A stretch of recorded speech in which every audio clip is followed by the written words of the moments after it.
চলতি বছরের শেষ দিকে জাতীয় সংসদের নির্বাচন হতে পারে জানিয়েছেন অন্তর্বর্তী সরকারের প্রধান উপদেষ্টা ড মোহাম্মদ ইউনূস। সম্প্রতি জাপানের ব্রডকাস্টিং কর্পোরেশনকে দেওয়া বিশেষ সাক্ষাৎকারে তিনি একথা বলেন। গত ৫ আগস্ট ছাত্র জনতার অভ্যুত্থানে ক্ষমতাচ্যুত হন সাবেক প্রধানমন্ত্রী শেখ হাসিনা। এরপর বাংলাদেশের সরকারের দায়িত্ব নেন ড মোহাম্মদ ইউনূস। সাক্ষাৎকারে এই নোবেলজয়ী অর্থনীতিবিদ জানান, তিনি নিশ্চিত করতে চান বাংলাদেশ তার নিজ পায়ে দাঁড়াবে এবং তারা শক্তিশালী হবে। এছাড়া যারা নির্বাচনে নির্বাচিত হবে তারা কাজ করার জন্য শক্তিশালী ভিত পাবে।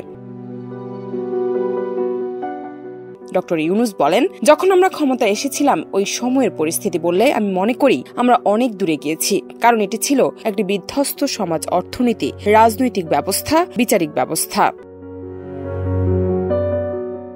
নির্বাচন প্রসঙ্গের প্রধান উপদেষ্টা বলেন, নির্বাচনের সবচেয়ে দ্রুত সময় হতে পারে এই বছরের শেষ দিকে। যখন নির্বাচন হবে, যারা নির্বাচিত হবে তারা কাজ করার জন্য শক্তিশালী একটি ভিত্তি পাবে।